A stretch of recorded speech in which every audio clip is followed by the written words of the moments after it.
On commence? Salam alaikum, docteur. Oui, on Salam. commence. Donc aujourd'hui, c'est programmé, on va dire, deux topos. Donc, la déshydratation aiguë chez le nourrisson et l'enfant. Et le deuxième topo, c'est les troubles thermiques et une petite partie sur les états septiques. On va essayer de faire un peu vite parce que c'est un peu long et pour consacrer le plus de temps pour les questions. Donc, la déshydratation aiguë, chez l'enfant, c'est une des causes de mortalité. Elle est très très fréquente chez le jeune, le nourrisson, le nouveau-né. La déshydratation, c'est une perte d'eau ou d'électrolytes ou les deux. On va voir par la suite comment classer la déshydratation. Donc, c'est important de noter que c'est soit la perte d'eau seule, l'électrolyte seul ou l'association des deux. Cette perte, elle doit être rapide, importante, pour avoir une déshydratation aiguë. Et surtout, il n'y a pas de compensation, soit par défaut d'alimentation, soit par négligence, soit par excès de perte. Donc, en rapport avec un défaut d'apport ou un excès de perte, donc c'est toujours un système d'équilibre. Donc, le corps humain marche avec des systèmes d'équilibre. C'est le même principe avec les états de choc, le même principe avec la régulation thermique. Le nourrisson est tout spécialement exposé à ce risque en raison des particularités de son métabolisme hydroélectrolytique. Pourquoi le nourrisson est plus à risque? Parce que l'eau représente la majeure partie de sa composition. Il représente chez le nourrisson et le nouveau-né plus de 70% de la masse corporelle, contrairement à l'adulte, ce qui représente 60%. Donc il y a un rappel, voici un rappel, répartition de l'eau. Donc il y a le secteur intracellulaire et le secteur extracellulaire. À l'intérieur du secteur extracellulaire, on a le secteur interstitiel, c'est-à-dire ce qui est dans les alentours de la cellule et le secteur plasmatique. Je ne sais pas, est-ce que vous voyez l'écran?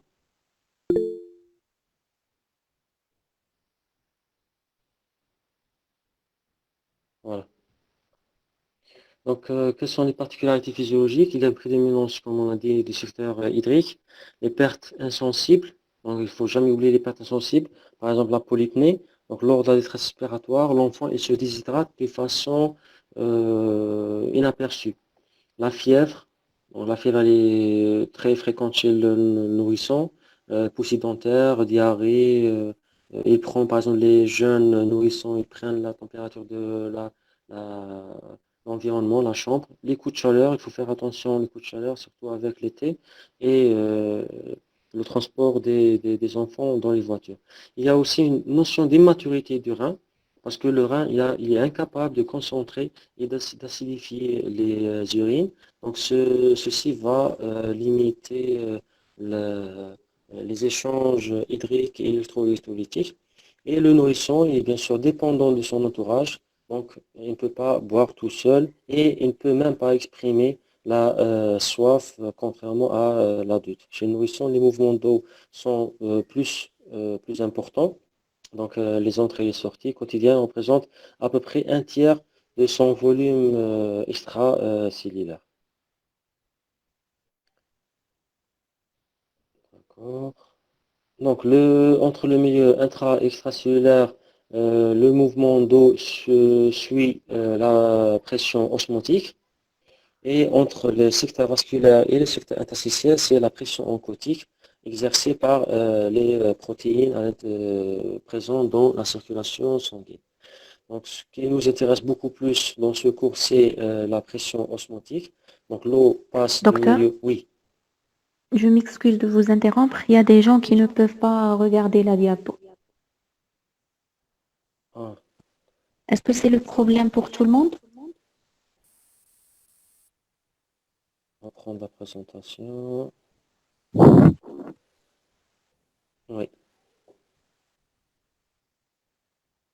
Donc, Normalement, ça. normalement, c'est bon. Est-ce que vous pouvez reprendre la Oui, oui, diapo? oui. Je Ok, m'excuse merci. pour le problème technique. Donc, on a parlé de la répartition de l'eau dans l'organisme. La répartition elle est plus importante chez le nourrisson, le jeune enfant, surtout le nouveau-né par rapport à l'adulte. L'adulte, c'est 60% de la masse corporelle. Le nouveau-né, ça peut aller jusqu'à 75%, donc ce qui représente une masse assez importante. Il y a comme la répartition, elle suit deux secteurs, intracellulaire et extracellulaire. Donc la majeure partie, c'est le secteur intracellulaire. Le secteur extracellulaire représenté par le secteur interstitiel et le secteur plasmatique, donc le sang et le plasma. Ce qui nous intéresse, nous, c'est cette plaque. Donc, quelles sont les particularités physiologiques? Il y a une prédominance du secteur hydrique. Les pertes insensibles sont importantes chez les nourrissons. Ça représente à peu près 1 millilitre par kilo par heure. Et c'est dû le plus souvent soit à la polypnée respiratoire, la fièvre et les coups de chaleur. Fièvre, ça peut survenir avec n'importe quelle pathologie ou n'importe quel événement physiologique, par exemple comme la poussée dentaire. La polypnée, elle est souvent négligée chez le nourrisson. Donc, ils ventilent 30, 35 cils par minute jusqu'à 40. Donc, c'est une déperdition importante par les gouttelettes d'eau et par l'élimination de la chaleur par la respiration. Il y a aussi la notion de l'immaturité du rein, parce que le rein chez le nourrisson, il est incapable de concentrer et d'acidifier les urines, donc chose qui n'aide pas l'enfant à réguler son métabolisme hydroélectrolytique. Et surtout, le nourrisson, il dépend de son entourage pour satisfaire sa soif. Déjà, la soif chez le nourrisson, elle est mal exprimée. Alors, il dépend alors, en plus de ça, il dépend de sa maman ou de son entourage pour subvenir à ses besoins en eau. Donc, chez le nourrisson, les mouvements d'eau sont plus importants. L'entrée et la sortie quotidienne représentent un tiers du volume extracellulaire et c'est assez important comme mouvement. Il y a deux types ou deux principes de mouvement d'eau dans les secteurs. Donc, entre le secteur intra-extracellulaire, c'est selon la pression osmotique, c'est-à-dire selon la pression exercée par les ions et les cations. Donc beaucoup plus, c'est le sodium, parce que c'est l'ion majoritaire dans la circulation et dans le milieu intra-extracellulaire. L'eau passe du milieu le moins concentré vers le milieu le plus concentré. Deuxième mode de transmission ou de mouvement, c'est le mouvement selon la pression oncotique entre le secteur vasculaire et le secteur interstitiel. La pression oncotique, elle est exercée par les protéines. Donc, c'est quoi la différence entre l'osmolarité et l'osmolalité? Donc, vous pouvez trouver ça dans des cas cliniques, par exemple. L'osmolarité d'une solution est le nombre de moles de particules dans 1 litre. Là, on parle de litres. Donc, c'est la quantité d'ions, par exemple. On va prendre comme exemple le sodium. Donc, c'est la quantité de moles de sodium. Donc, un ACl, c'est le sodium, plutôt un A+, c'est le sodium. Donc, dans 1 litre. Donc, cette quantité, c'est l'osmolarité. Concernant l'osmolalité, c'est la même quantité, mais répartie dans 1 litre d'eau. Donc, c'est 1 kg plutôt d'eau. 1 kg d'eau, là, c'est 1 litre de solution. Donc, on déduit que pour certains osmoles, certains moles, l'osmolarité, c'est la même que l'osmolalité. Mais c'est pas la même chose pour toutes les, les ions et les cations. Donc, l'osmolarité est assurée par les électrolytes, essentiellement le sodium, pour le comportement extracellulaire. L'osmolarité plasmatique peut être approximativement déduite par la formule. Donc c'est une formule de déduction. Sodium natriumé fois 2 plus 10, ça représente l'osmolarité plasmatique. On aura besoin plus tard de cette osmolarité. Donc la déshydratation, on a soit une perte excessive de liquide, soit c'est un apport insuffisant, soit c'est l'association des deux. Donc c'est simple jusqu'à maintenant. Schématiquement, on aura trois situations. Donc perte d'eau et de sel, mais c'est la même quantité. Donc on va dire que c'est proportionnel. Donc ceci représente les déshydratations aiguës appelées isonatrémiques ou isotoniques. Donc, en général, en gros, la quantité de sodium ne va pas changer. Non, elle ne va pas changer. On parle là de l'osmolarité. L'osmolarité, c'est-à-dire la quantité de sodium dilué dans une quantité de liquide. Là, c'est le liquide, c'est le sang. Donc, si on perd la même quantité d'eau et la même quantité de sel, ça va être de façon proportionnelle et ceci est dit isonatrémique, isotonique. Si la perte de sel est plus importante à la perte d'eau, là on parle d'une déshydratation aiguë hyponatrémique, hypotonique, parce que là on a une perte plus importante de sel et le liquide va devenir dilué, c'est-à-dire hypotonique. Si la perte d'eau est supérieure à la perte de sel, donc là on va parler de la déshydratation hypernatrémique ou hypertonique. Donc le liquide, là c'est le compartiment intracellulaire ou extracellulaire, va devenir hypertonique, donc c'est-à-dire il va devenir plus concentré parce que on va perdre beaucoup plus d'eau. Donc ce sont les trois grandes situations possibles et en quelque sorte le cours c'est ça. Si vous comprenez cette plaque, donc la différence entre les deux, ou les trois plutôt situations, donc c'est ça le cours, parce que le reste, ça va découler euh, de façon simple.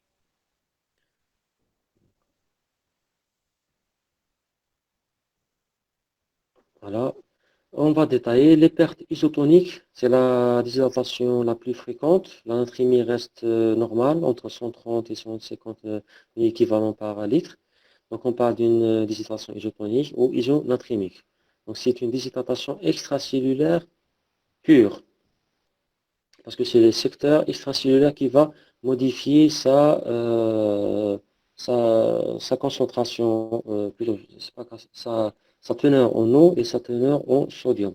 Donc c'est la même teneur qui va sortir, c'est la même quantité, et cette même quantité ne va pas modifier euh, la concentration du liquide qui va rester.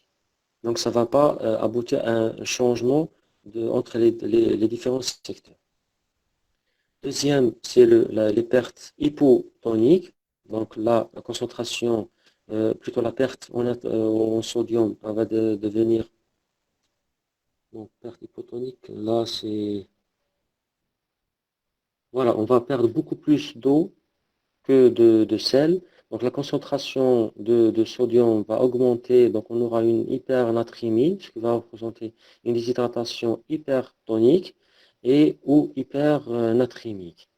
Donc là, c'est la perte d'eau qui est plus importante et c'est la déshydratation intracellulaire au début, puis elle devient mixte parce qu'il y aura par la suite un mouvement, un jeu de concentration, donc un jeu d'eau par la suite pour compenser le liquide intracellulaire qui ne peut pas être remplacé sans le liquide perdu par le milieu extracellulaire. Quelles sont les conséquences de la déshydratation? Bon, c'est tout d'abord l'état de choc, parce qu'on parle d'une déshydratation ou de perte aiguë, rapide. Donc c'est l'état de choc, l'état circulatoire. On peut aller jusqu'au collapsus. L'équilibre acido-basique, le plus souvent, on aura une acidose par perte par la diarrhée, donc par perte de bicarbonate. Et la fonction rénale, donc c'est une conséquence de l'état circulatoire, de l'insuffisance circulatoire. Donc on peut aller de l'insuffisance rénale fonctionnelle jusqu'à l'insuffisance rénale organique qui s'installe en quelques heures.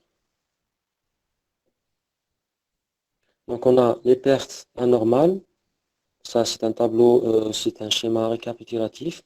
On a les pertes anormales, donc soit une perte d'une façon hypotonique, hypertonique, isotonique. Isotonique, donc on a la même quantité d'eau et de sodium, donc on aura une déshydratation isotonique.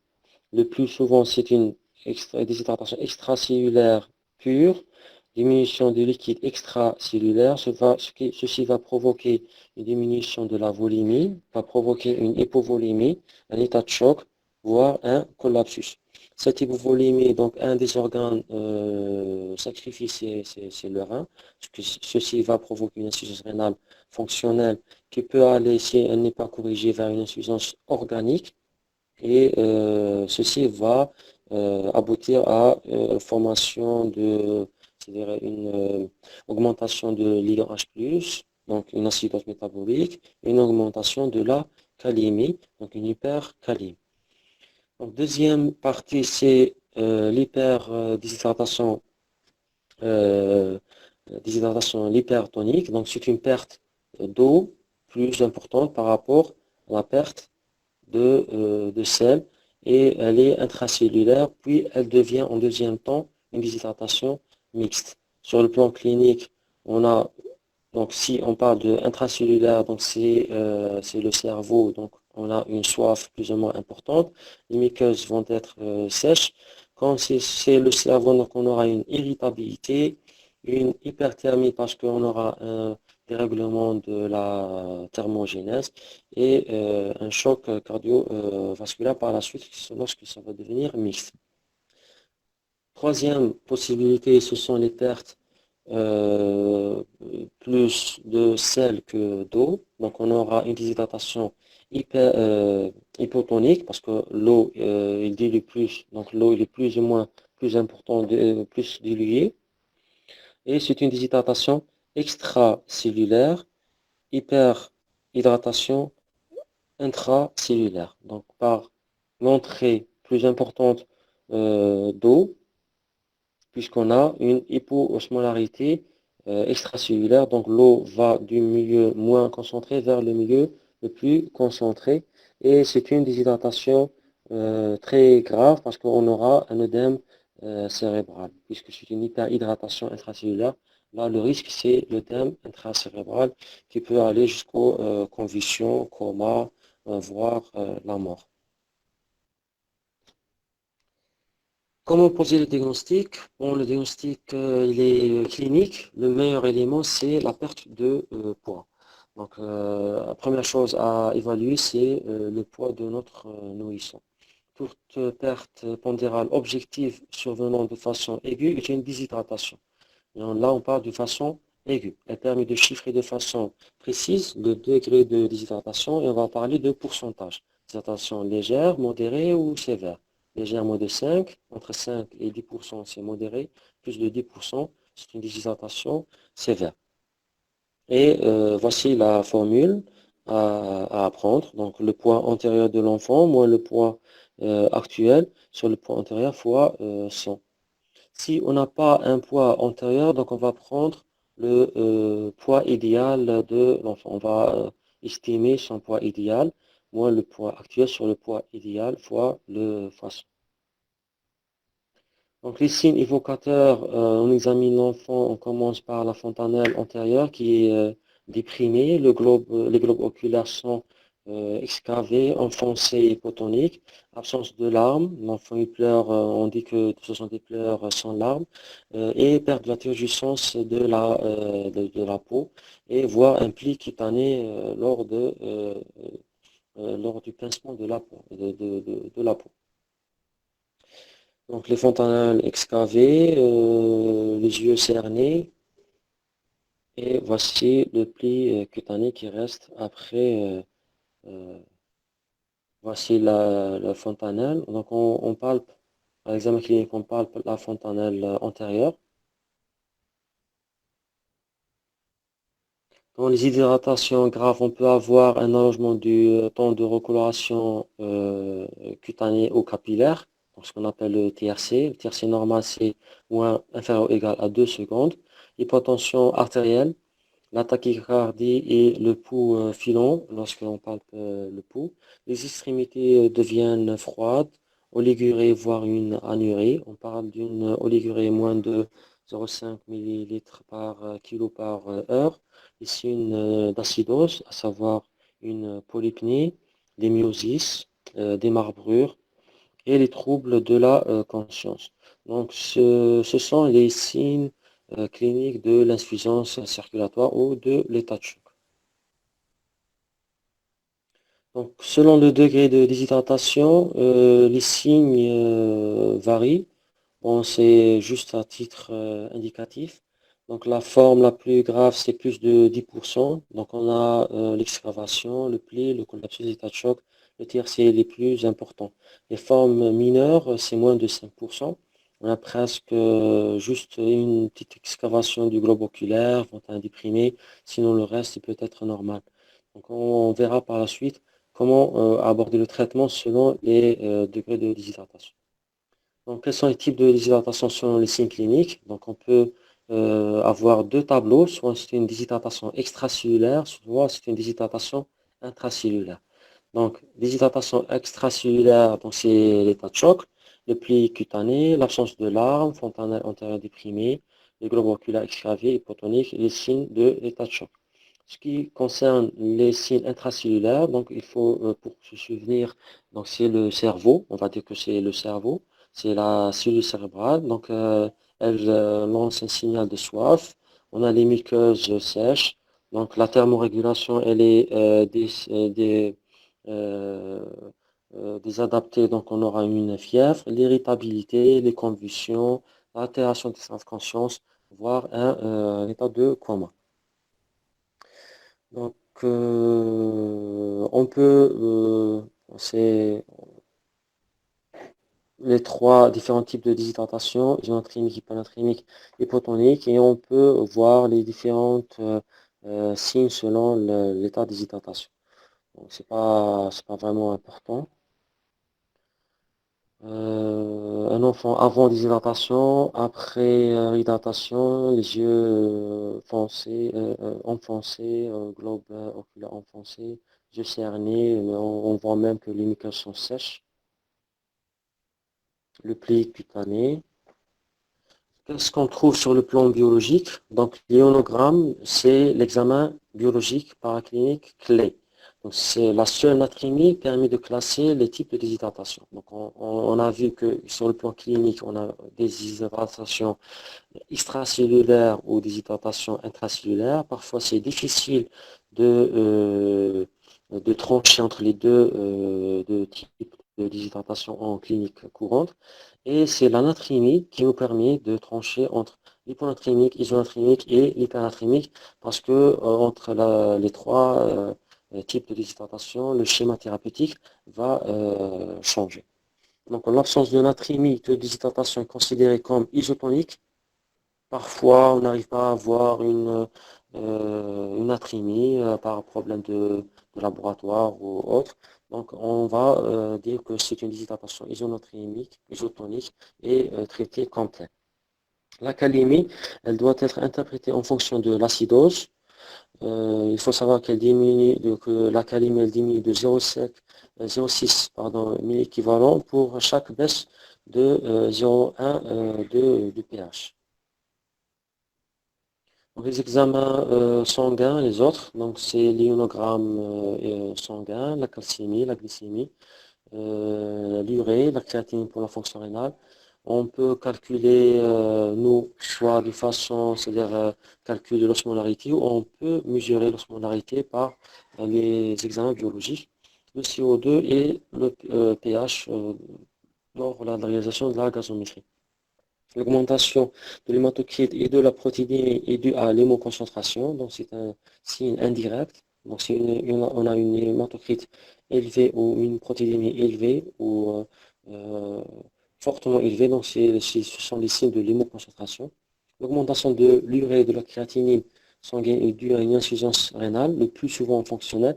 Le problème avec la créatinine, c'est le délai c'est le délai nécessaire pour qu'elle soit euh, interprétable. C'est-à-dire, si on a une insuffisance rénale fonctionnelle à T0, il faut au moins environ 24 heures pour avoir une créatinine élevée.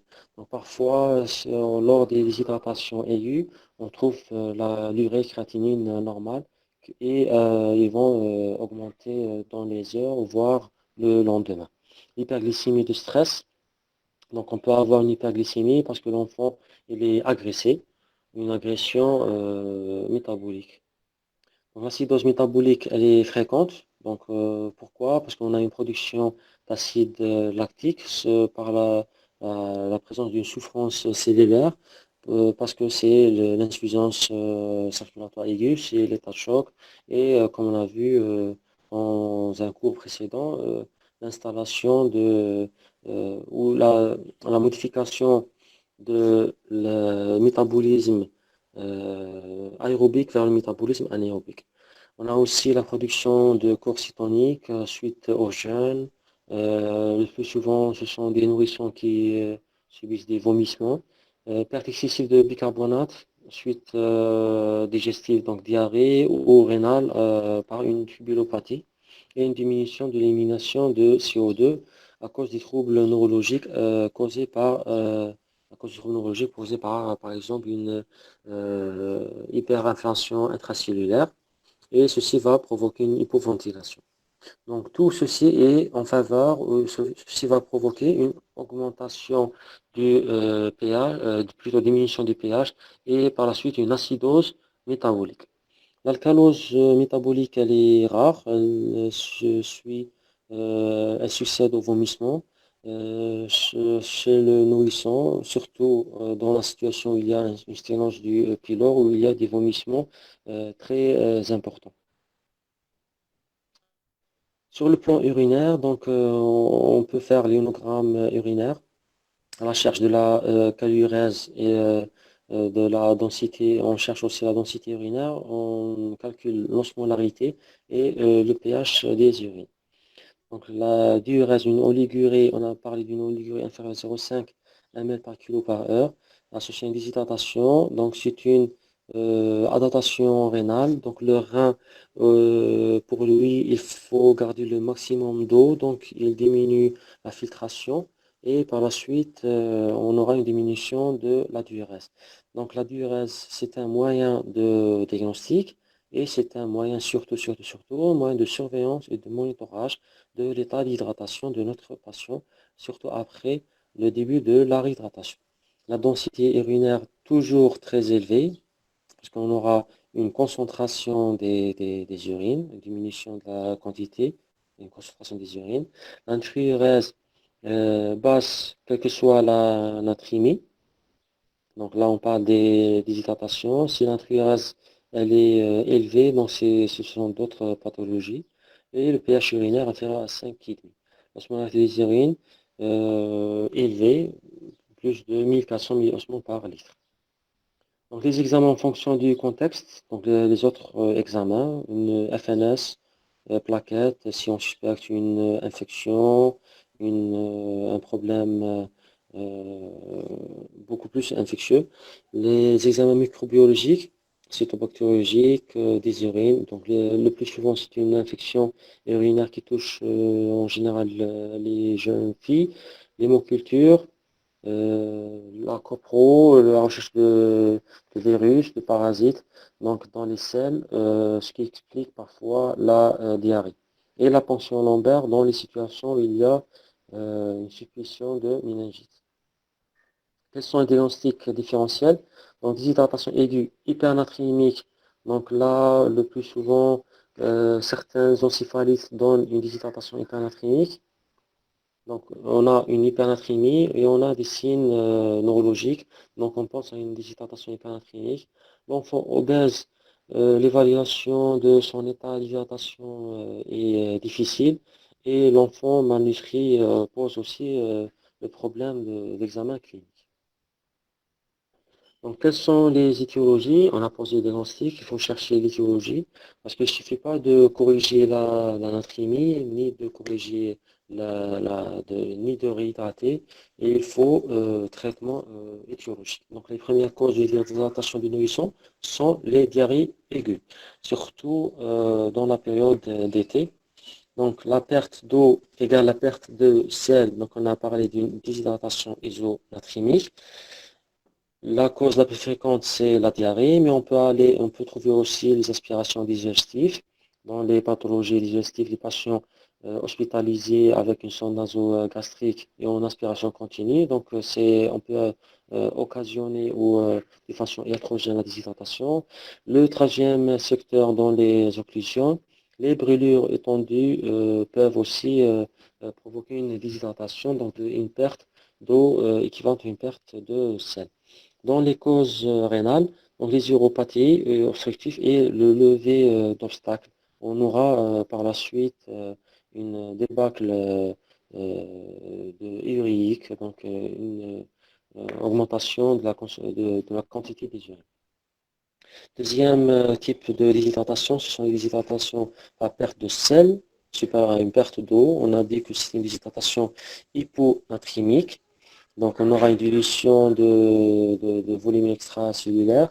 Donc, ceci est dû le plus souvent à des vomissements, mais on peut trouver des antérostomies, la sudation excessive lors de certaines pathologies euh, dans certaines pathologies et lors de l'été, plus apport d'eau. Les problèmes rénaux, donc une insuffisance rénale et les néphropathies, certaines néphropathies. Troisième possibilité, la perte d'eau est plus importante à la perte de sel. Donc on a dit que c'est une déshydratation hypernatrimique et ceci est valable dans les coups de chaleur et le défaut d'apport. Donc l'enfant se déshydrate par perte d'eau. Le diabète sucré et le diabète insipide peuvent provoquer des causes extra-rénales de déshydratation hypernatrimique.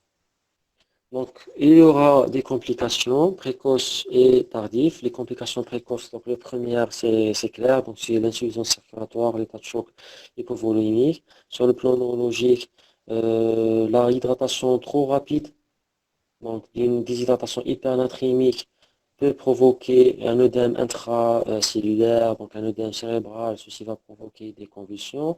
L'hématension durera si on a une déshydratation intracellulaire, donc le cerveau va rétracter et on aura des petites déchirures sous-durales, ce qui va provoquer un hématome sous-dural. Les thromboses veineuses cérébrales sont très fréquentes lors des hypovolémies et l'hémorragie intracérébrale par presque le même système le même principe, c'est-à-dire la diminution de la volémie ou du volume plutôt du tissu cérébral. Les complications rénales, donc la première complication, c'est l'insuffisance rénale fonctionnelle, non corrigée, qui va aboutir à une insuffisance rénale organique, qui peut bien sûr aller jusqu'à l'insuffisance rénale organique chronique. Là, on parle d'une insuffisance rénale aiguë. La thrombose des veines rénales, donc le diagnostic, c'est l'hématurie, l'écho, on trouve un gros rein. La thrombose des veines rénales, elle est très fréquente chez beaucoup plus le nouveau-né, le jeune nourrisson. Nécrose corticale due à l'état de choc. Le rein, malheureusement, il est sacrifié. C'est un des premiers organes sacrifiés.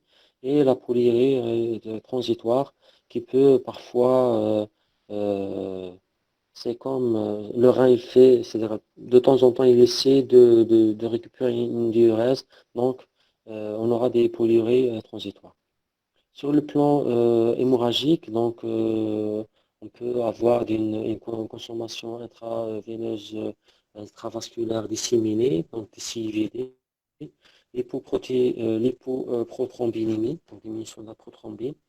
Ceci va provoquer des hémorragies et des causes locales, donc surtout l'ulcère de stress et le plus souvent il est favorisé par les vomissements.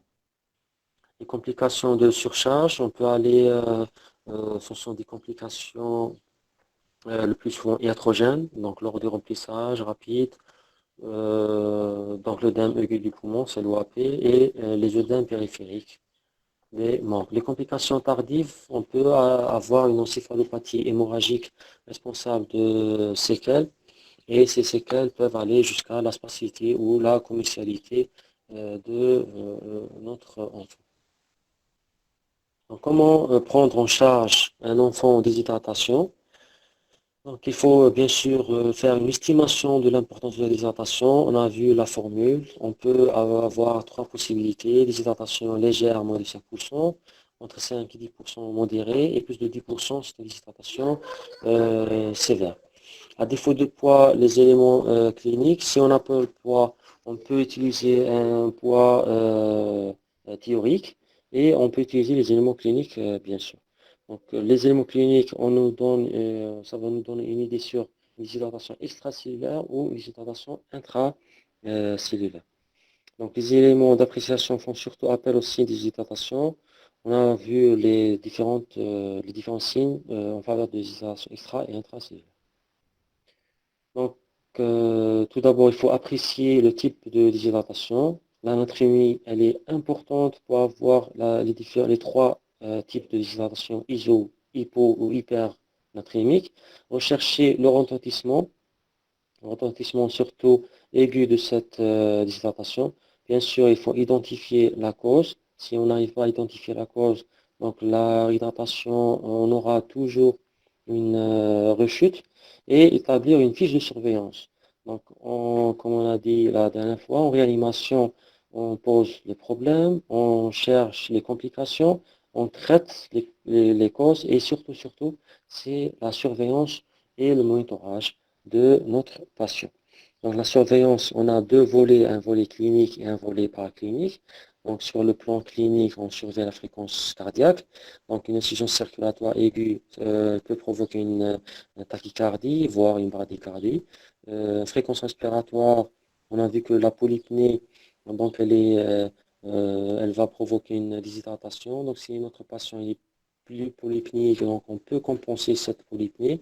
La température aussi le même principe. Le TRC, l'hydratation, elle doit être horaire pendant les 6 premières heures, puis toutes les 3 heures. Le bilan des pertes, donc ce qu'on appelle nous le bilan entrée-sortie. Donc on doit calculer toutes les entrées, c'est-à-dire ce qu'on utilise pour remplir notre patient pour le réhydrater, et toutes les sorties. Donc les sorties, on n'a pas les sorties insensibles, c'est-à-dire la peau, température, et la fréquence respiratoire, la polypnée, et les sorties calculées, c'est-à-dire les vomissements estimés et les diarrhées, et surtout la diurèse. On pèse notre patient au moins 3 fois, c'est-à-dire H6, H24 et H48 heures, pour voir l'évolution de son état clinique et surtout pour voir l'efficacité de notre traitement. Sur le plan paraclinique, dans les premières urines, on cherche l'hémogramme urinaire, osmolalité et la densité pH et la glucosurée, protéinurie maturée dans les urines. L'hémogramme sanguin, les gaz du sang, donc gazométrie, l'urée, la créatinine, donc H6, H24 et H48.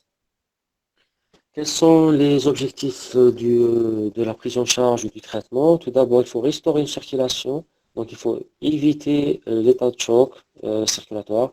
Notre deuxième objectif, c'est de reprendre une diurèse. Si on a une diurèse, donc là, c'est un bon signe que la réhydratation elle est efficace.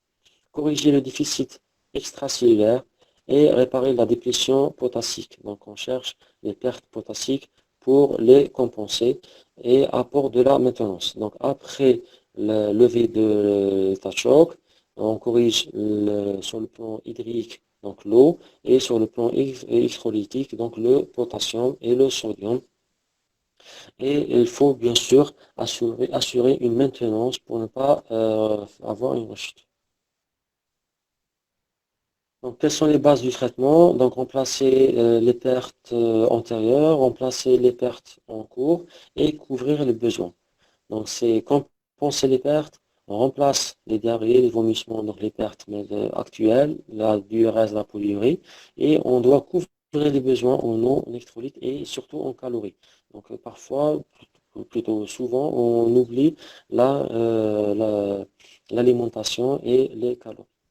Donc, si on en a trois situations, donc déshydratation légère, on va dire légère, moins de 5%, déshydratation modérée entre 5 et 10%, et déshydratation sévère, plus de 2.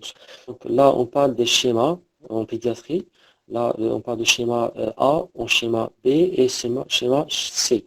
Donc, la réhydratation orale à domicile, c'est le schéma A. Si la déshydratation est moins de 5%, si elle est entre 5 et 10, c'est la hydratation orale où on utilise la sonde nasogastrique, mais on peut utiliser une hydratation intraveineuse à l'hôpital au moins pendant 12 heures. Les patients ou les nourrissons moins de 5% avec un niveau intellectuel des parents bas ou un niveau social bas, Donc, on peut même hospitaliser ces enfants pour ne pas aggraver leur situation. Les situations où il y a une déshydratation sévère, plus de 10%, donc là, on doit assurer une hydratation intraveineuse. Quels sont nos moyens? Donc, notre traitement, notre prise en charge, il y a trois volets. Le premier volet, ce sont les objectifs. On a vu nos objectifs. Deuxième volet, ce sont les moyens. Et le troisième volet, c'est la prise en charge en elle-même. Donc, les moyens, c'est, on a les sels de réhydratation orale, donc ce qu'on appelle les SRO. Les SRO, ce sont des sels qui se trouvent dans des sachets. Il y a différentes marques. Et on dilue ces sels dans un litre d'eau. Ce litre d'eau va être utilisé dans les 24 heures. Et après les 24 heures, on doit changer euh, les SRO.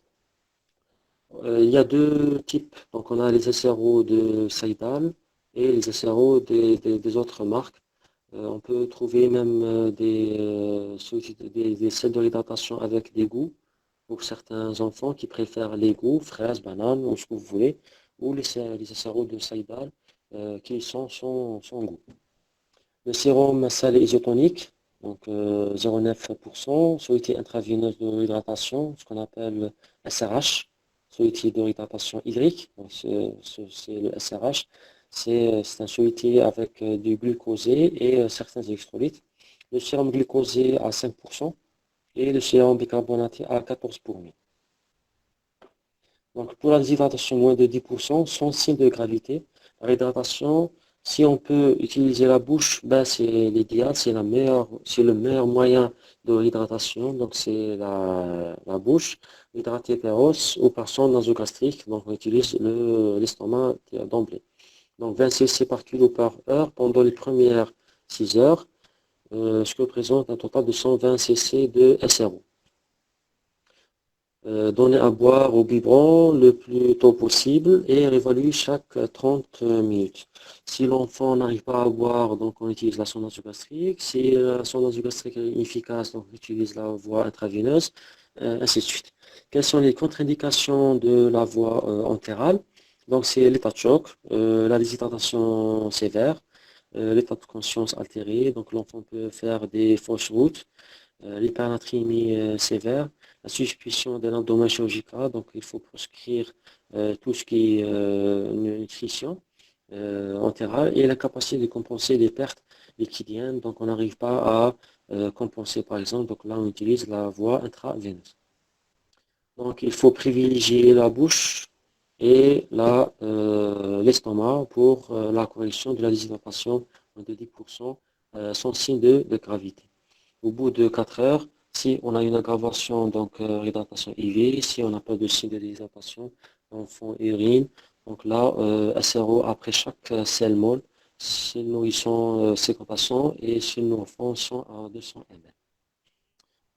L'utilisation des SRO, parfois certains enfants acceptent de boire, d'autres non, donc on peut utiliser la cuillère parce que les SRO ont un goût plus ou moins bizarre.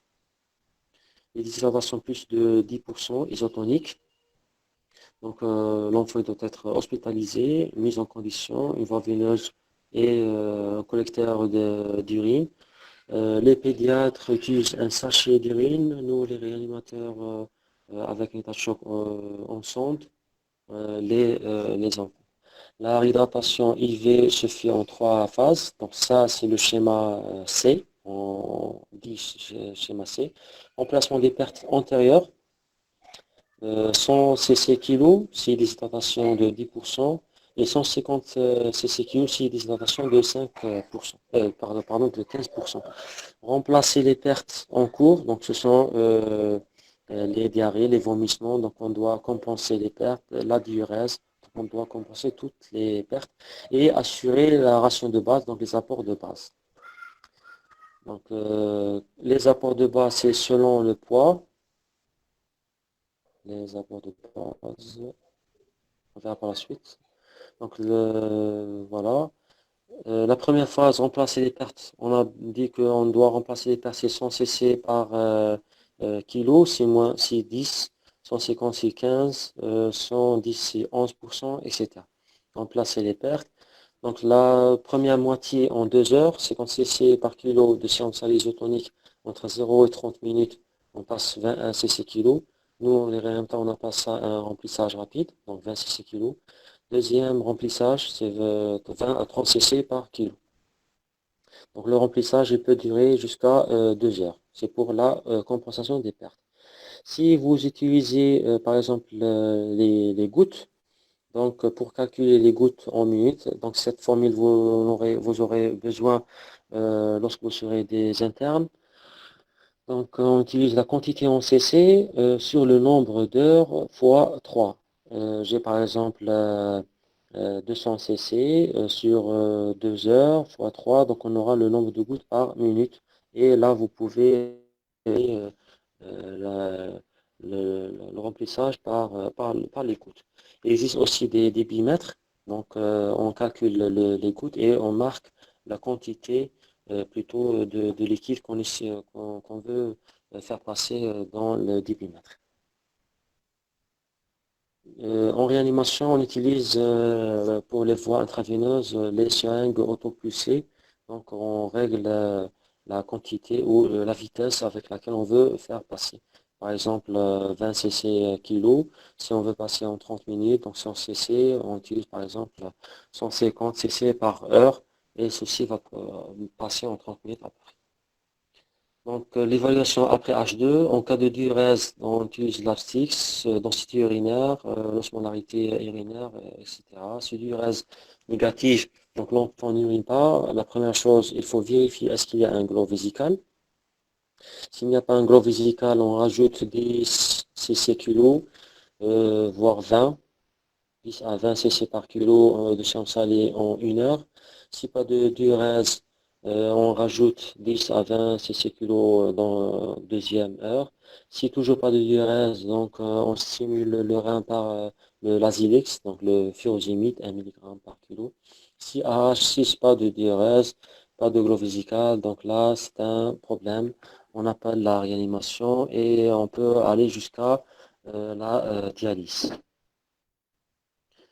Donc la première heure, remplacement des pertes, on a vu ça. Deuxième moitié en 4 50 cc, donc on a passé la première moitié en 50 cc, donc, et la deuxième moitié 50 cc kilo. Cette phase contient du potassium, mais le potassium est proscrit si on n'a pas de diurèse. Donc il faut s'assurer qu'on a une diurèse pour ajouter du potassium. Deuxième phase, remplacement des pertes en cours. 50 cc par kilo pendant 6 heures, 6 heures. En cas de diarrhée, donc le nombre de selles, moins de 6, donc 25 kg, 25 cc par kilo, entre 6 et 10, 50 cc par kilo, plus de 10 selles, c'est 75. Donc ce sont les compensations des pertes. Et si cette donnée n'est pas disponible, donc on ajoute à peu près 50 cc par kilo de solide de réhydratation pour compenser les diarrhées. Troisième phase, donc le schéma C, c'est la ration de base. La ration de base, c'est 100 cc par kilo par jour. Donc là, c'est kilo par jour. 100 cc par kilo par jour. Donc pendant 12 heures, si l'enfant, il a, donc c'est juste pour avoir la quantité, moins de 10 kg, donc 100 cc par kilo par 24 heures, c'est la ration de base. Donc c'est la quantité nécessaire dans les 24 heures, c'est 106 kg par jour. Si plus de 10 kg, donc 11e kilo jusqu'à 20e kilo, donc on a les 1000 cc des 10 premiers kilos, plus on ajoute 50 cc pour chaque kilo, plus de 10 kg. Donc exemple, 12 kg, donc on a 50 fois 2, donc c'est 100, plus 1000, donc on a 1100 cc. Plus de 20 kg, donc on a 1500 cc, plus 20 kg pour chaque kilogramme, plus de 20 kg. Donc exemple, on a 5, par exemple 25 kg. Donc 5 fois 20, c'est 100. 100 plus 1500, c'est 1600. Donc 1600 cc par jour, ce sont les besoins hydriques de notre patient. Donc la fièvre, pour chaque fièvre de 1 degré supérieur à 38, donc il faut ajouter 12% de la déclaration de base. Concernant la polypnée, on ajoute 20 cc par kilo pour lutter contre les pertes insensibles. Et pour l'hypothermie, c'est le contraire. On diminue de 12% les apports de base. Donc, ce sont des schémas bien codifiés pour la réhydratation de l'eau. Deuxième possibilité, donc on a vu l'isotonique. Deuxième possibilité, c'est la déshydratation hyponatrémique ou hypotonique. C'est la même chose pour les deux premières heures. Donc H2, c'est le remplissage. La correction des déficits sodiques, donc là on a un problème, donc on a une perte de sodium plus importante qu'une perte d'eau. Donc on a un déficit en sodium. Donc la correction de ce déficit, elle est selon donc, il y a plusieurs écoles. En tout cas, nous, les réanimateurs, on calcule le déficit sodé par cette formule, 135 moins le déficit de moins le sodium du patient, fois 0,55 ou 0,6 fois le poids. Et on aura le déficit sodé. On corrige le déficit sodé en 24 à 48 heures selon les pertes sodiques. Est-ce que c'est rapide ou pas? Si on a une hyponatrémie moins de 120 milliequivalents par litre ou une symptomatologie, surtout convulsions, le collapsus sévère, choc, donc le traitement doit être plus ou moins rapide de ce déficit sodique. Troisième possibilité, c'est déshydratation hypernatrémique. Là, on a une perte d'eau plus ou moins importante par rapport à la perte de sodium. Donc, c'est la correction des pertes antérieures, elle est plus ou moins étalée par rapport aux deux autres.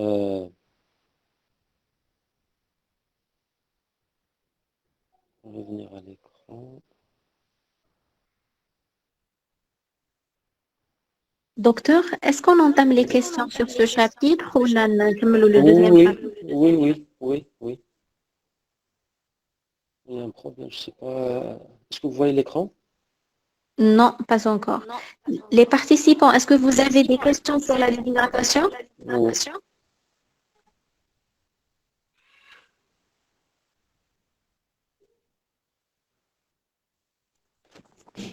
Donc, on entame les questions.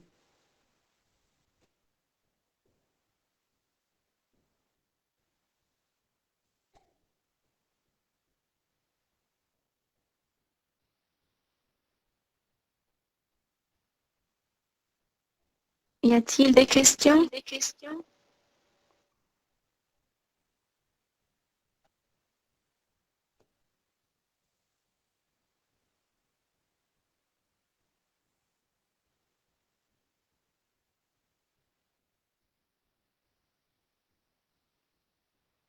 Donc, docteur, pourriez-vous lire les questions ou là, je vous lis les questions?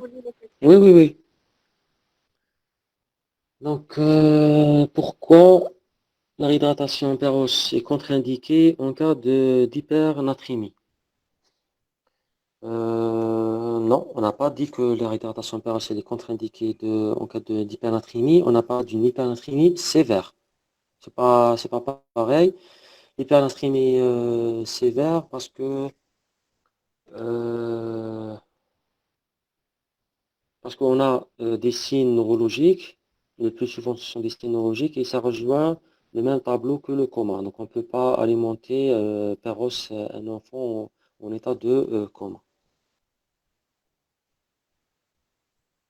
En réanimation, par exemple, pour les patients hypernatrémiques, donc on utilise la sonde nasogastrique. Donc, on utilise la hydratation perros, mais d'une autre façon. Donc, la sonde nasogastrique, et c'est nous qui contrôlons la hydratation.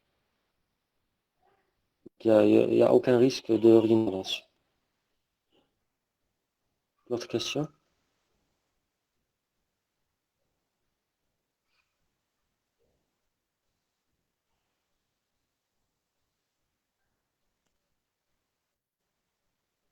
Relation entre pH. Donc, qu'est-ce qui est, c'est quoi la relation entre pH et la calémie?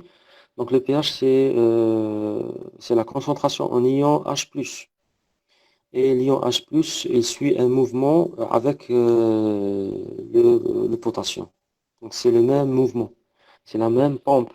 La même pompe qui contrôle H+, elle contrôle le potassium. Donc avec la sortie du potassium ou l'entrée du potassium, on aura une modification du pH.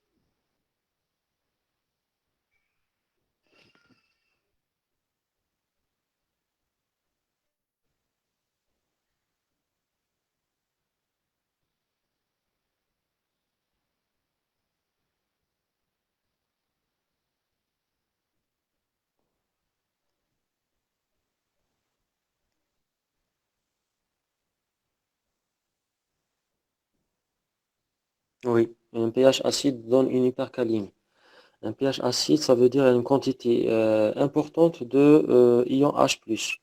Donc on aura, parce qu'on a la relation logarithmique.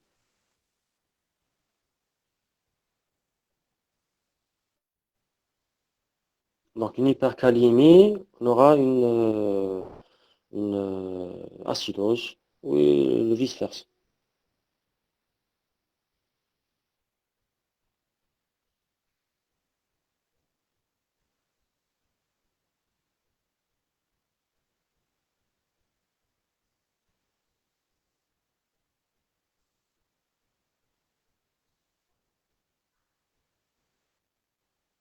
D'autres questions?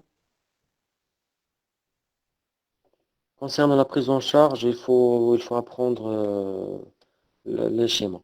C'est pas un truc.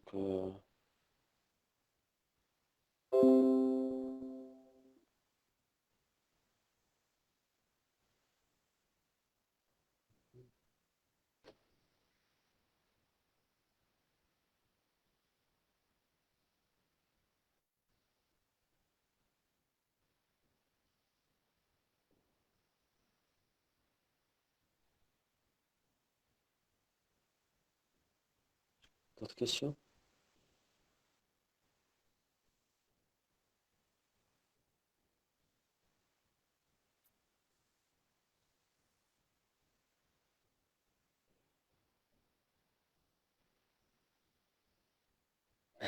Salaud.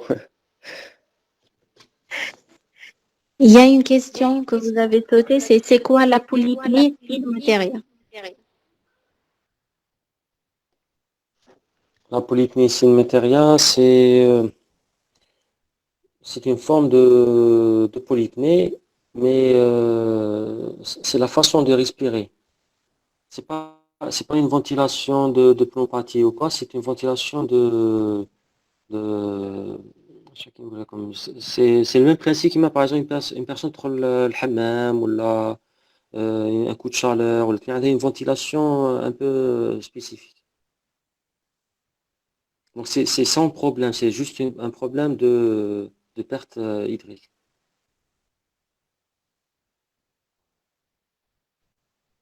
D'autres questions?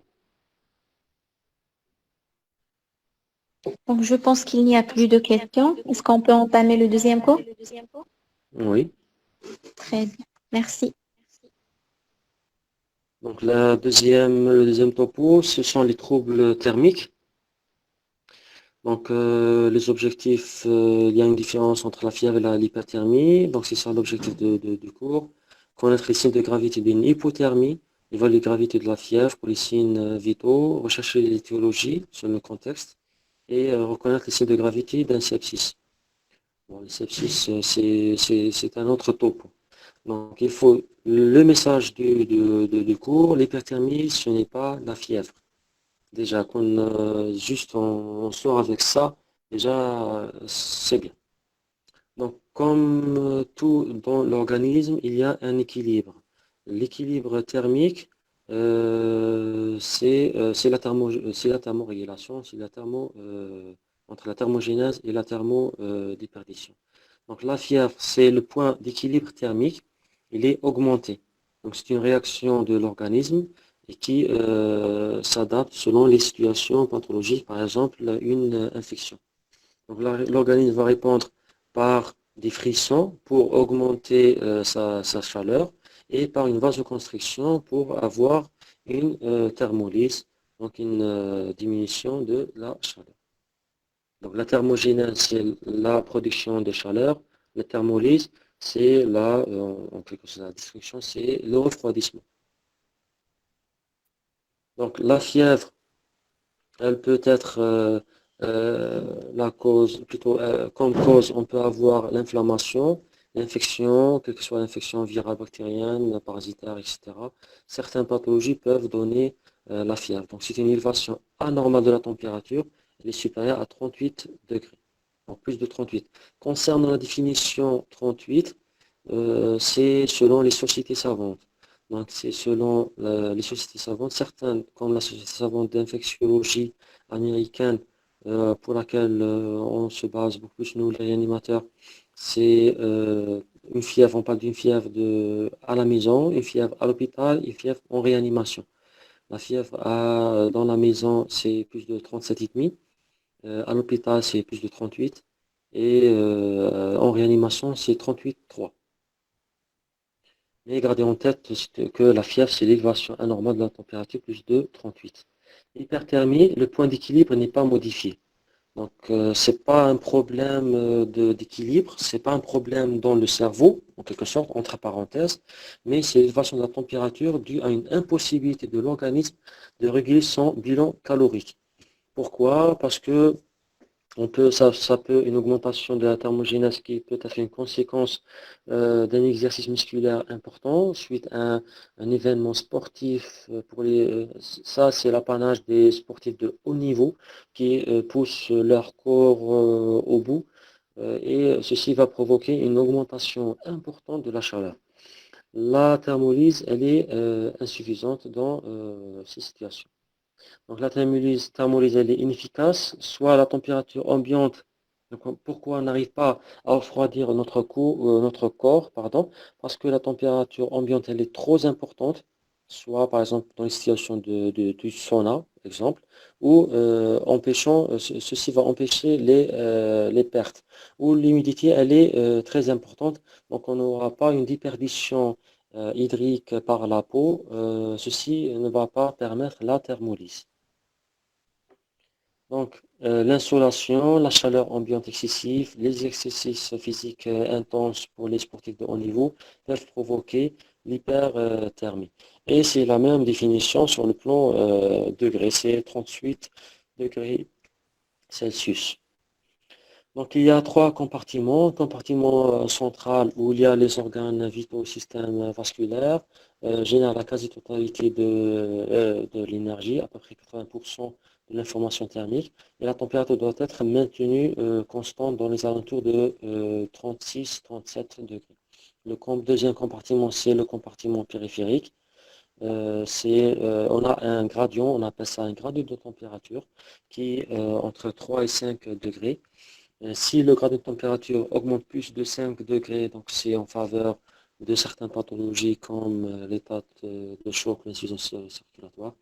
Donc le compartiment périphérique, il ne produit pas de chaleur, mais il a un rôle dans la régulation des échanges avec le monde extérieur.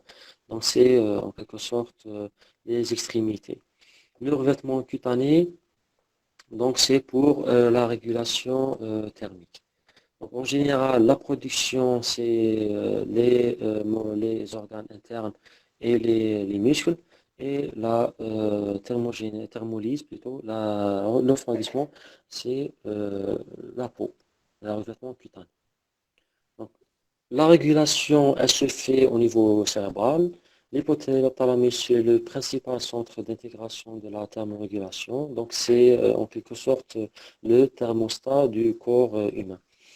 Qu'est-ce qu'il a comme rôle? Donc, c'est le centre de la thermolyse qui fait, c'est la partie antérieure, elle se trouve dans l'aire après optique, et le centre de la thermogénèse, c'est la partie postérieure de l'hypothalamus. Donc, la thermorégulation, elle suit plusieurs niveaux. Donc, les systèmes afférents, donc c'est la thermoréception et les voies nerveuses, thermoréception, donc les organes internes, les voies nerveuses concernant les muscles et la surface cutanée. Donc, ces informations vont être intégrées et analysées au niveau de l'hypothalamus et il va par la suite ordonner par le système effecteur des différences corticales ou systémiques, soit pour provoquer la thermogénèse ou pour provoquer la thermolyse.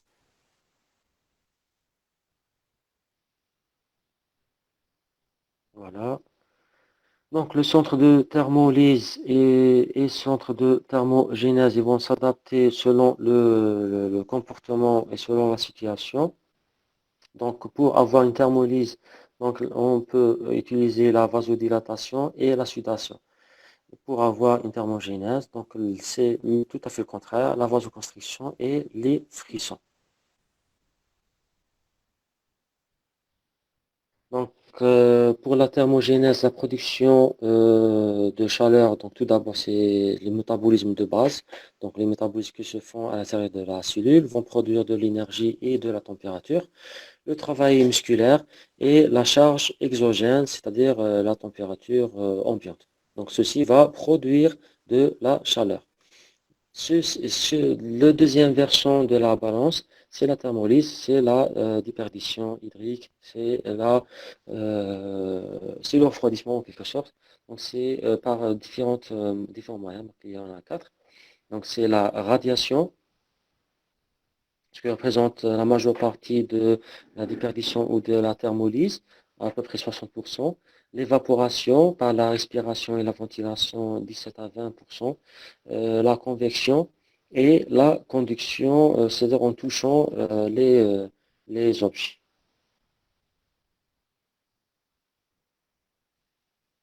Donc la conduction, l'objet a une température plus basse par rapport au corps humain, donc il y aura un refroidissement par migration de la chaleur. Voilà. On commence par l'hyperthermie. Donc l'hyperthermie, on aura une augmentation, donc c'est le déséquilibre de la balance, on aura une augmentation de la température centrale, supérieure on a vu que c'est supérieur à 38 degrés Celsius, par une augmentation de la thermogénèse et diminution de la thermolyse. Ceci va provoquer un déséquilibre. Donc il y a la notion de l'hyperthermie maligne. L'hyperthermie maligne, elle peut survenir dans trois situations. C'est une hyperthermie plus de 40 degrés Celsius avec une destruction cellulaire similaire à la rhabdomyolyse. Elle peut survenir dans une situation de l'anesthésie avec l'inhalation de gaz anesthésiant. Donc, l'inhalation de gaz anesthésiant va provoquer une destruction cellulaire et ceci va mimer une rhabdomyolyse de tout le corps et va provoquer une hyperthermie maligne. C'est mortel dans les heures qui suivent. Et heureusement, c'est rare. L'hyperthermie d'effort, l'hyperthermie suite à une activité sportive intense et l'hyperthermie comme complication dans le syndrome malin des neuroleptiques. C'est pour les patients de psychiatrie qui utilisent des neuroleptiques. C'est quoi le coup de chaleur? C'est un syndrome d'hyperthermie qui survient lors d'un exercice intensif et prolongé. Il s'accompagne généralement d'une rhabdomyolyse qui est d'intensité variable et ceci va évoluer vers un coma irréversible, l'insuffisance rénale, l'acidose métabolique, l'état de choc et l'arrêt cardio-circulatoire. La température centrale, elle dépasse les 40 degrés Celsius et on aura des manifestations neurologiques. Ça peut aller de la confusion, convulsion, des troubles de la conscience, voire un coma. Deuxième possibilité, l'exposition ou l'exercice intense, augmentation de température plus de 1 degré Celsius. Ceci va provoquer une stimulation des récepteurs périphériques et migration d'informations à l'hypothalamus et déviation du flux sanguin vers la surface. Donc, ceci va provoquer une vasodilatation cutanée et une sudation. Donc ça, c'est le mécanisme de compensation. Si on a une augmentation importante de la température, ceci va s'accompagner sur le plan clinique par la tachycardie. Donc certains en réanimation, par exemple, les patients avec une tachycardie, donc la première chose à avoir, c'est la température. Donc on peut avoir une hyperthermie. Le débit cardiaque qui peut augmenter. La perfusion mésentérique diminue parce que l'objectif du cours, c'est de dévier la circulation sanguine de l'intérieur du corps vers l'extérieur pour assurer une déperdition et un refroidissement. La perfusion de la peau et des muscles va augmenter et on aura une hyperventilation pour, euh, l'évaporation, augmenter l'évaporation et ceci va augmenter la thermolyse. Donc sur le plan cardiovasculaire, on aura une augmentation du débit cardiaque jusqu'à 20 litres par minute. Donc les normes, c'est entre 2,5 3,5 litres par minute. Donc imaginez la différence entre 3 et 20 litres. Et déviation du sang vers la périphérique, vasodilatation, rougeur de la peau, sudation et déperdition hydrique. Si l'air n'est pas saturé en eau, donc l'évaporation va assurer le refroidissement. L'évaporation de 1,7 ml de sueur, ce que ça va provoquer la consommation de 1 kcal de chaleur. Si l'environnement est sec, donc là, la déperdition elle est plus ou moins efficace. Donc on peut avoir une perte jusqu'à 600 kcal par heure. Et ce qui n'est pas bon, c'est la perte d'eau et de sel, plus de 2 litres par heure. Donc ceci va provoquer une déshydratation. Donc le topo qu'on a vu il y a quelques minutes. Si on a un coup de chaleur, donc synthèse des protéines, donc protectrice va diminuer, la réponse inflammatoire va être exagérée et ceci va provoquer un dérèglement de la thermorégulation. L'hyperthermie maligne va provoquer une déviation du sang du tube digestif, donc c'est la même chose vers la périphérique, ischémie digestive. Donc l'ischémie digestive va évoluer par son propre compte, donc elle va provoquer une inflammation.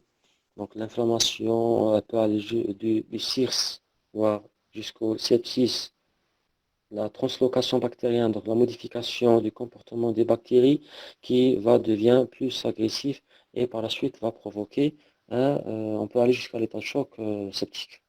Donc une septicémie, une infection à point de départ digestif. Chez l'enfant, les doses endotoxines digestives passent dans la circulation à partir de 40 degrés Celsius. Et chez les athlètes, les endotoxines digestives passent dans la circulation à partir de 80% de l'activité musculaire maximale. Donc, quels sont les mécanismes d'adaptation? La tachycardie, le volume dérivé c'est-à-dire cutané et musculaire, et la vasodilatation plutôt cutanée et musculaire, et la vasoconstriction splanchnique, donc va provoquer une vasodilatation des vaisseaux à l'étage périphérique. Donc cette vasoconstriction va aboutir à une souffrance digestive, une décharge de cytokines, une production donc l'inflammation, une cascade de coagulation. Donc ceci va définir le CIRS. Le CIRS peut progresser, peut aller par son propre compte vers une défaillance d'organes et peut avoir la CIVD, donc la coagulation intravasculaire disséminée. Donc, pour conclure, le profil type, c'est un homme sportif, motivé, au niveau, le plus souvent ce sont des récidivistes et par temps clément. En réanimation, c'est un accident aux anesthésiques plutôt aux anesthésiques halogéniques, donc c'est l'anesthésie par les gaz. Donc ceci va provoquer la rhabdomyolyse qui est d'une importance variable. Et par la suite, on peut avoir une atteinte rénale, une atteinte hépatique et une atteinte multiviscérale par la suite. L'autre version, c'est l'hypothermie. Donc, c'est la baisse de température moins de 35 degrés. Donc, on a trois niveaux. Hypothermie modérée, sévère et une hypothermie profonde, moins de 28 degrés Celsius. C'est le même principe, donc un déséquilibre. Donc, la thermolyse diminue et la thermorégulation, plutôt la thermogénèse euh, augmente. Donc, on a une vasoconstriction périphérique. Là, c'est le contraire. Et on a les frissons pour provoquer la production de chaleur. Quelles sont les complications cardiovasculaires? Si la température elle est moins de 30 degrés, donc on a l'insuffisance circulatoire, le collapsus, donc l'arrêt de la circulation. Et moins de 28 degrés, on a une cardioplégie, voire un arrêt cardio-circulatoire. Donc, c'est ce qu'on utilise parfois dans la CEC, circulation extracorporelle, dans la chirurgie, dans la chirurgie cardiaque. Donc, c'est la cardioplégie avec un produit froid pour refroidir le cœur et avoir une hypothermie, donc ce qui va provoquer un arrêt cardiaque. Donc, sur le plan cardiovasculaire, on peut avoir des troubles de rythme, on peut avoir des troubles de la conduction. Donc, la fibrillation ventriculaire, c'est la température moins de 28 degrés. Elle n'est pas visible en CEC et peut être spontanée, provoquée par un stimulus douloureux. La bradycardie, bloc auriculo-ventriculaire, augmentation de l'espace QT, PR, QRS, donc l'onde J d'Osborne. Donc, ce sont des troubles de conduction. Donc, une diminution, contrairement à l'hyperthermie, où on a une augmentation du débit cardiaque, là on a une diminution du débit cardiaque. Ceci va provoquer une bradycardie et plutôt c'est suite à une bradycardie et une hypovolémie.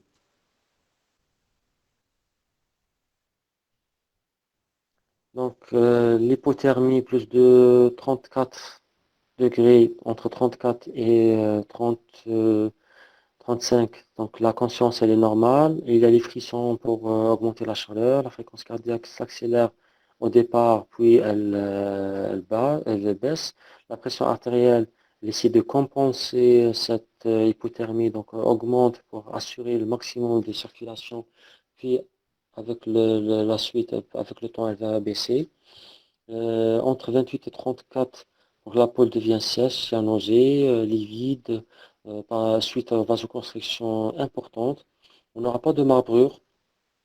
Il y a l'installation parfois de gélures, de trémulation, de troubles de la fonction supérieure. Donc le patient il devient obnubilé, confus, voire comateux. Les routes deviennent abolies, bradycardie, hypotension. Donc tout le métabolisme va diminuer. On aura des troubles de rythme et des troubles de conduction. L'hypothermie profonde va causer ou occasionner un coma, une apnée, une fibrillation ventriculaire, une asystolie, voire un arrêt cardio-circulatoire.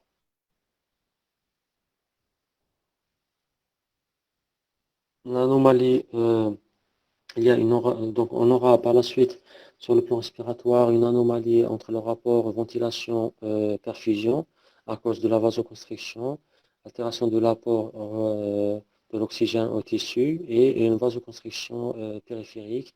Donc tout ceci va provoquer une hypoxie tissulaire, une dette en oxygène.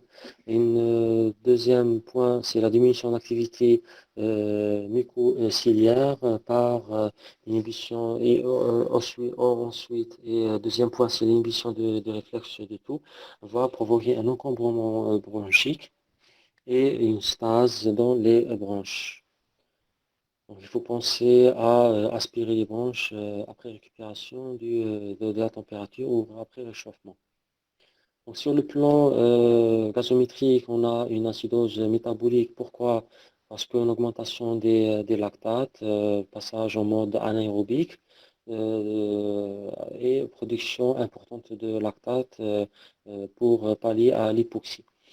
Les frissons aussi provoquent la libération de lactate, altération du métabolisme hépatique, donc accumulation de lactate. diminution de l'expression rénale des ions H+, donc diminution de pH, donc une acidose métabolique. La déshydratation et séquestration liquidienne, par quel moyen? Par l'hélius et par l'installation du troisième secteur. L'hyperglycémie par diminution de la sécrétion d'insuline et diminution de la filtration glomérulaire à cause d'une vasoconstriction artériolaire des artères afférentes et une hyperviscosité sanguine. Ceci va provoquer une insuffisance rénale aiguë ou hypoanurique qui de départ c'est une insuffisance rénale fonctionnelle puis organique. Sur le plan d'hémostase, donc la coagulopathie, donc on aura une diminution, voire une inhibition des réactions enzymatiques, donc on aura une coagulopathie et une thrombopathie par une diminution des agrégations plaquettaires, par une diminution de la synthèse de thromboxane A2 responsable de l'agrégation plaquettaire. La thrombopénie par une séquestration splénique, donc la rate va emmagasiner presque la majorité des plaquettes, une altération de leur régénération. Ceci va provoquer une thrombopénie qui va majorer le saignement et le trouble d'hémostase en plus de la thrombopathie. Donc, on aura une hypercoagulabilité et ceci va aussi être majoré par l'hyperviscosité sanguine suite à une augmentation de l'hématocrite. Donc, la stratégie thérapeutique, l'objectif c'est de réchauffer le patient. Quel type de plus de 30 de Donc, soit on pose le patient dans une atmosphère chaude, donc c'est un réchauffement passif, soit c'est un réchauffement, on dit actif, on utilise des couvertures chauffantes à air pulsé ou des matelas à circulation d'air chaud. Donc, ce sont des matelas, il y a une circulation, un moteur pour circulation d'air chaud ou des couvertures, c'est-à-dire le même principe avec un appareil qui insuffle de l'air chaud. Mais l'objectif, c'est quoi? C'est d'augmenter de 1 à 2 degrés par Celsius par heure, sinon on va tomber dans notre version. Donc on aura l'effet contraire, c'est la vasodilatation périphérique si on chauffe rapidement nos patients, et ceci va provoquer une hypovolémie, ce qu'on appelle le after drop, et une diminution de la tension artérielle. Donc, ceci va aggraver la situation. Si le patient il est en hypothermie modérée, voire profonde, donc le réchauffement il doit être interne par des solutés par la ventilation, donc on réchauffe l'air inspiré, le lavage gastrique, le lavage de la vessie et par la CEC, donc la circulation extracorporelle, donc on réchauffe d'emblée le sang. Donc la technique, c'est la technique de choix pour réchauffer le patient. Elle assure aussi une oxygénation et on peut réchauffer plus rapidement par rapport aux autres techniques.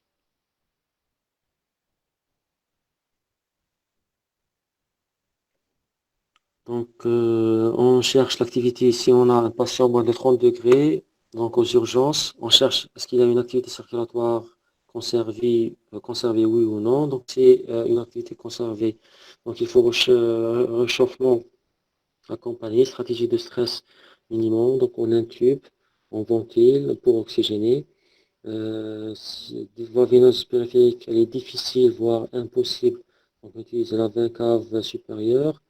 On évite les sondes parce qu'on a un problème d'hémostase.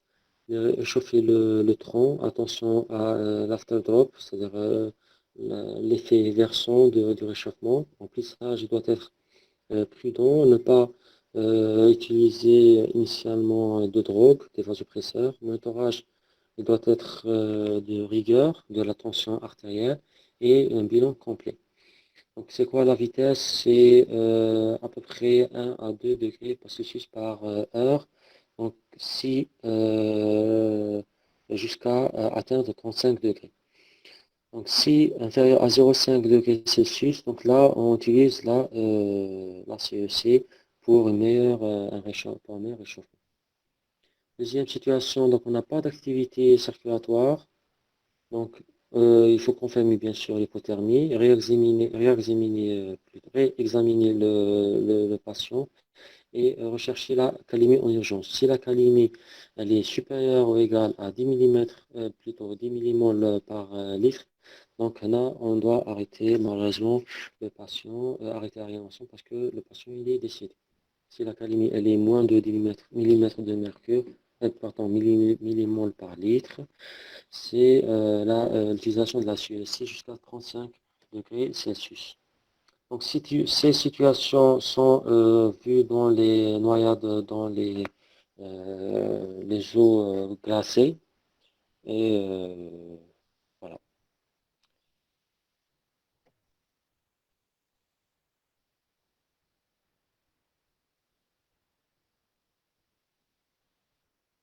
Je sais pas ce qu'on va parler du sepsis. C'est quoi les états infectieux ou les états septiques? Donc ça, c'est un autre cours. Les états septiques, il y a quatre niveaux. Donc le premier, c'est le SRIS ou le SIRS, donc syndrome de réponse inflammatoire systémique, donc c'est en français, et le SRIS en anglais. Donc c'est un syndrome où l'englobe une réponse inflammatoire d'origine systémique. Donc c'est l'association de plusieurs signes, mais c'est pas vraiment spécifique à l'infection ou à l'agression. Donc le CIRS il peut survenir dans n'importe quelle pathologie, même si ce n'est pas une pathologie infectieuse. Donc on a au moins deux des signes suivants. C'est la température, elle est supérieure à 38 ou inférieure à 36, donc une hyperthermie ou une hypothermie. Fréquence cardiaque supérieure à 90 cycles battements par minute. Fréquence respiratoire plus de 20 000 battements cycles par minute. Hyperventilation avec une capno moins de 32. Globules blancs plus de 12 000 ou moins de 4 000 ou plus de 10% de cellules immatures. Donc au moins deux des signes.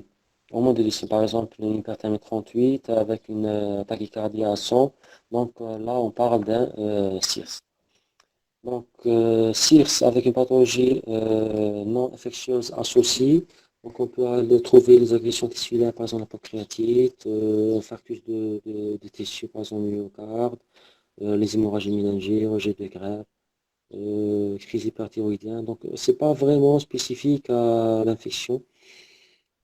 Donc, présent par exemple dans les pathologies cancéreuses, etc. Donc, ça, c'est l'interaction entre l'infection et le CIRS. Donc, le CIRS peut être trouvé dans d'autres pathologies, foie, rein, rate, pancréas, les traumatismes polytроmbes, la brûlure. Si on a un foyer infectieux prouvé ou suspecté, donc c'est un sepsis. Si le sepsis présente, le patient avec son sepsis présente une insuffisance circulatoire, donc c'est un sepsis grave.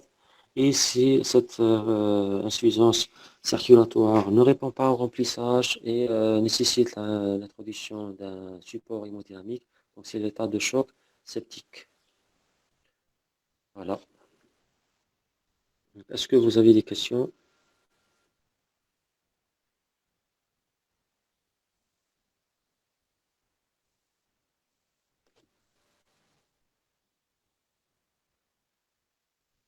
Des questions?